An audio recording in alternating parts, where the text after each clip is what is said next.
迎大家啦，翻到嚟我哋下一杯茶武術健身中心特約 Sam 哥踢館之怒火踢拳 MMA。Sam 哥啊，係點啊？我想問啦，嗱頭先啊即係我哋嘅香港代表啦，咁啊杜行林咧就好快就已經 KO 咗對手啦。我想問，其實作為一個拳手，咁快就已經打完一場賽事，雖然贏咗，但係會唔會冇癮呢？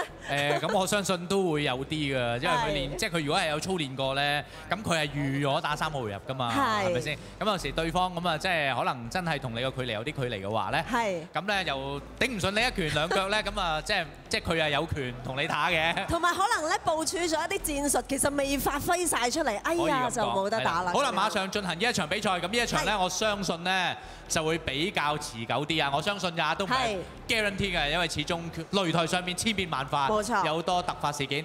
咁啊，紅方嚟自泰國嘅阿 Lit 係啦，對南方嚟自中國嘅張永強。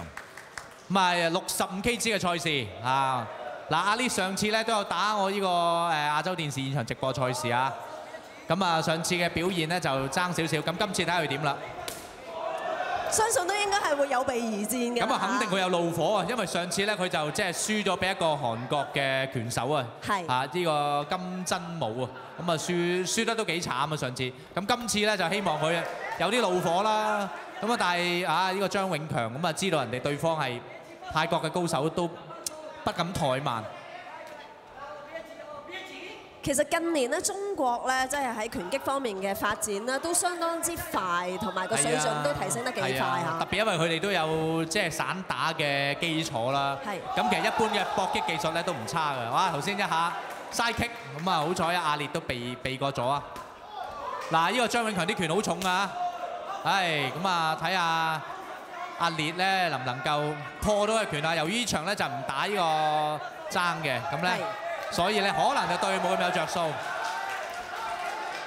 哇！呢個阿烈咧都有苦練呢個拳法啊。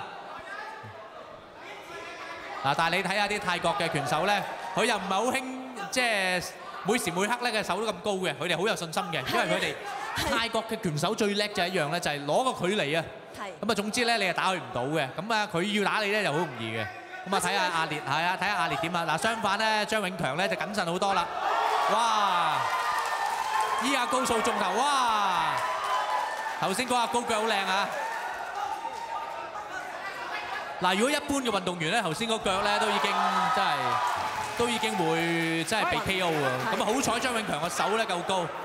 嗱，睇下佢泰國嘅拳手阿烈嗰個鞭腿啊，頭先嗰下即係彈腿啊，唔係鞭腿，係彈腿啊！佢話好快，即係你手高到咧，佢都會由高角度咧會劈入嚟。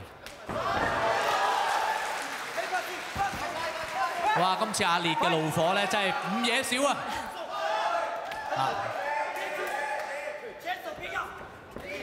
嗱，教練都好緊張啊，叫話張永強咧馬上要提高隻手啊！小心呢個嗱，佢後直捶都好重啊，張永強同埋個距離嘅攻擊距離都好遠。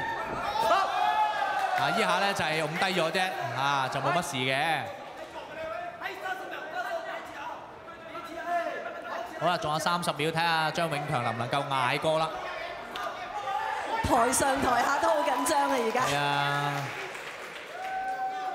嗱，泰國嘅即係拳手咧，就真係一句講晒，由細打到大，都係由細可能俾人打到大，咁啊個經驗會好豐富，因為俾人打多咧，即係佢哋咧可以話個戰績真係輸贏一半，零舍勁。好，第一回合完。好緊張，我覺得呢3分鐘過得好快啊！阿烈今次真係夠晒怒火啦。係啊，上次咧就真係個韓國拳手咧就好有怒火，咁咧今次咧到佢有怒火，咁所以有時咧即係上次輸咗都唔緊要，最緊要咧你唔憤輸，要培養一股怒火，咁然後咧就有一個即係報仇嘅一個心態，但係唔係要報人仇喎，係報自己仇，係啦，唔好怪人哋即係點樣，係要針對自己個失敗。唔係就好似Sam 哥頭先一路都有講啦，就係其實好嘅拳手咧，就係從佢哋失敗同埋輸咗嘅嗰啲經驗裏面咧，慢慢累積翻。一句好即係老生常談説話啦，失敗乃成功之母。係你嘅成功嚟自經驗，你嘅經驗嚟自失敗。係即係呢個係一個事實。同埋你唔輸過咧，你唔知道點樣會贏到人。係啦，同埋唔會進步咯。係啊，同埋即係人應該有不斷挑戰自己啦，唔單止話係喺搏擊上，喺個擂台啊，喺人生嘅擂台，喺人生嘅舞台上面，都應該不斷嘅向自己挑戰，不斷超越自己。係啊，呢個就係即係我自己做人啦，同埋即係喺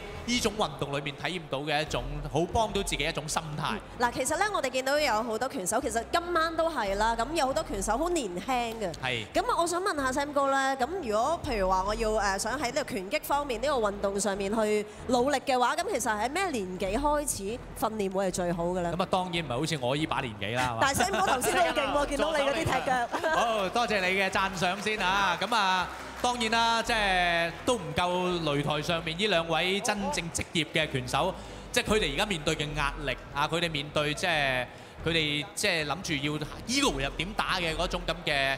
可能都有一定嘅壓力咧，其實真係唔係我哋一般人可以理解。咁啊，都係尤其張永強啦，第一個回合處於劣勢，第二個回合點樣力挽狂瀾？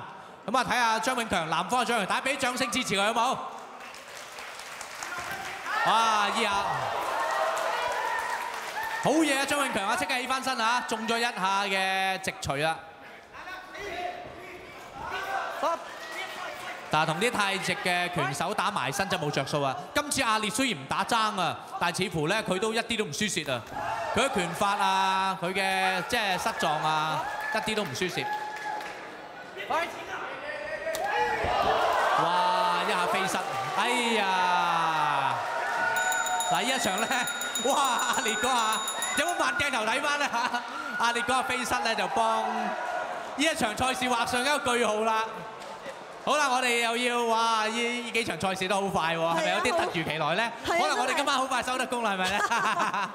嗱，唔緊要啊，勤麻煩你宣佈頒獎嘉賓嚇。好，咁啊，我哋呢一場賽事嘅頒獎嘉賓咧，就係深圳空手道協會技術委員會主任羅景輝先生嘅，有請羅生。咁亦都咧就係麻煩阿 Sam 哥咧，幫我哋咧就係將獎杯咧。就係攞埋上台嘅，咁亦都有請阿羅生咧到台上咧為我哋頒獎嘅。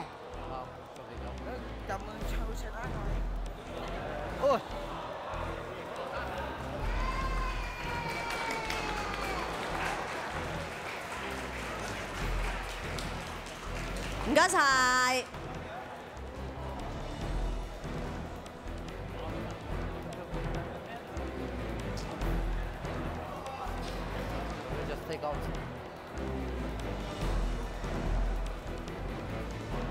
咁啊，上一次咧，阿烈咧就喺香港就輸咗啦。咁但係又係嗰句啦，即係經過咗好多嘅訓練啦，亦都係經過咗好多嘅練習之後啦，咁終於咧就今次就贏咗啦。嘅點解今晚係？係啊，今晚有啲啊意料中事，咁有啲就可能係即係對方，即係你睇到唔同嘅人有啲堅持，但係可能即係始終個強弱都係有個懸殊啦，即係同埋對方發揮得好，或者對方個心態好，特別係阿烈啦。上次一個咁即係輸得咁慘嘅一個經驗，今次真係充滿怒火，即係一個唔輸得嘅心態。咁其實咧就真係好重要嘅。其實運動員咧都會有呢種心態㗎。咁我相信咧嚟緊我哋嘅每一場賽事咧，運動員咧佢哋都一樣係會咁有怒火㗎。好，聽下廣告先，轉頭翻嚟我哋再繼